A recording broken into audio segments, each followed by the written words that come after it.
रामकृष्ण हरी मंडळी, बऱ्याच वेळा आपल्याला पाणीपुरी बनवायची असते, परंतु त्याच्यासाठी जी लागणारी पुरी असते तर ती कधी अवेलेबल होत नाही किंवा जी तळणीच्या पुऱ्या असतात ती फक्त तळतात तर त्याला एवढी टेस्ट येत नाही। तर अगदी विकत जशी पाणीपुरीची पुरी मिळते तशी जी पुरी आहे तर ती आपण घरीच कशी बनवायची ते आजच्या व्हिडिओमध्ये बघणार आहोत। अतिशय कुरकुरीत अशी ही पुरी बनते। इथे तुम्ही बघू शकता किती कुसकुशीत अशी पुरी बनलेली आहे। लगेच रेसिपीला सुरुवात करूया। सर्वात आधी आपण एखाद्या ताटामध्ये 1 कप इतका रवा घ्यायचा आहे। तर बारीक रवा घेतलेला आहे, तर जो 0 नंबरचा रवा असतो तर तो घ्यायचा आहे, म्हणजे आपल्या पुऱ्या ज्या आहेत तर त्या व्यवस्थित कुसकुशीत बनतात। इथे 1 कप रवा घेतला, तुम्ही चाळून देखील घेऊ शकता किंवा इथे मी अगोदरच चाळून घेतलेला आहे। 1 कप रव्यासाठी आपल्याला पाव कप इतकं आपलं जे गव्हाचं पीठ आहे चपातीचं ते घ्यायचं आहे। त्यानंतर अर्धा टीस्पून इतकं मीठ त्यामध्ये आपण घालायचं आहे। त्यानंतर हे सर्व जिन्नस एकत्रित करून घ्यायचं आहे आणि यामध्ये कोमट पाणी घालून आपण हे जे पीठ आहे तर ते मळून घेणार आहोत।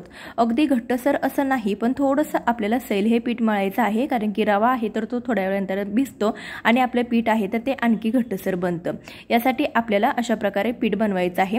जास्त पीठ पातळ बनवायचं नाही, कारण की आपण जर जास्त पीठ पातळ बनवलं तर त्याच्या पुऱ्या व्यवस्थित लाटता येत नाहीत आणि त्या पुऱ्या देखील मऊ पडतात। यासाठी आपण पीठ घट्टसरच मळलेलं आहे, म्हणजे बघा इतपत घट्टसर आपण जसं चपातीसाठी बनवतो त्याच प्रकारे हे पीठ बनवलेलं आहे। थोड्या वेळानंतर हे पीठ आणखीन घट्टसर होतं।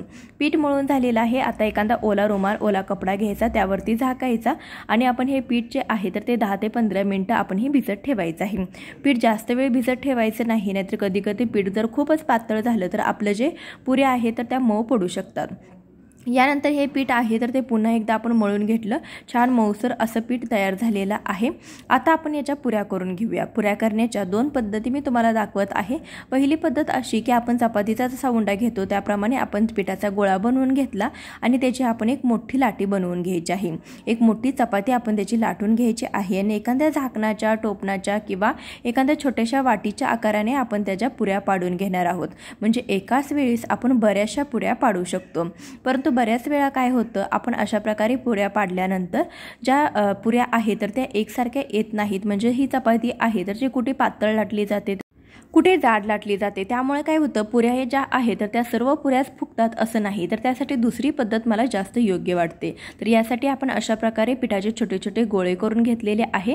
त्यानंतर तुम्ही त्याची एक एक पुरी लाटून घेऊ शकता किंवा तुम्ही ती पुरी तयार करून त्यानंतर त्या पुरीला एखाद्या टोपणाच्या मदतीने गोल आकार देखील देऊ शकता।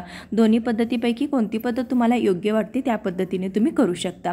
यानंतर महत्त्वाची टिप म्हणजे पुऱ्या तळण्यासाठी आपण पुऱ्या जर व्यवस्थित तळल्या तरच ह्या पुऱ्या ज्या आहेत तर त्या व्यवस्थित होतात, नाहीतर त्या थोड्या वेळानंतर अगदी मऊ पडतात। तर त्यासाठी आपण तेल गरम करून घ्यायचं आहे, त्यामध्ये पुऱ्या टाकायच्या आहेत। पुऱ्या टाकल्यानंतर आपण त्यावरती तेल सोडत राहायचं आहे, म्हणजे आपल्या ज्या पुऱ्या आहेत तर त्या पटकन फुगून वर येतात।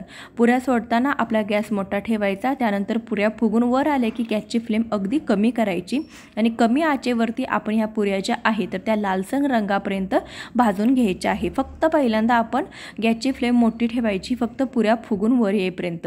त्यानंतर अगदी कमी आचेवरती या पुऱ्या भाजायच्या। तुम्ही जेवढ्या कमी आचेवरती उशिरापर्यंत ह्या पुऱ्या व्यवस्थित भाजाल तेवढ्या त्या पुऱ्या कडक होतात आणि जास्त वेळ टिकतात आणि ह्या पुऱ्या मऊ देखील पडत नाहीत।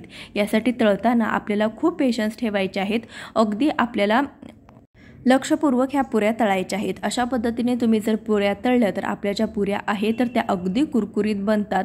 अगदी विकत आपण जशा ज्या पुऱ्या आणतो त्या पद्धतीने बनतात आणि त्या जास्त वेळ टिकतात।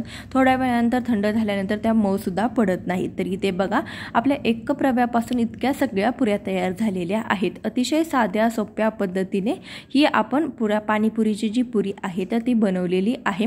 यासाठी जास्तीची कोणतीही मेहनत घ्यायला लागत नाही, फक्त काही गोष्टींची आपल्याला काळजी घ्यायची आहे। त्यामधली पहिली टिप्स म्हणजे आपण जेव्हा कणिक मळू तेव्हा ती कणिक आहे तर ती जास्त वेळ भिजत ठेवू नका किंवा खूप पातळ बनवू नका, घट्टसर असं कणिक मळायचं आहे। त्यानंतर पुरी लाटत असताना खूपच जाड लाटायची नाही। जाड लाटली तर काय होतं, एका साईडनं पुरी जी आहे तर ती खूप जाड दिसते आणि दुसऱ्या बाजूने फुगते, पण त्यानंतर थोड्या वेळानंतर मऊ पडते।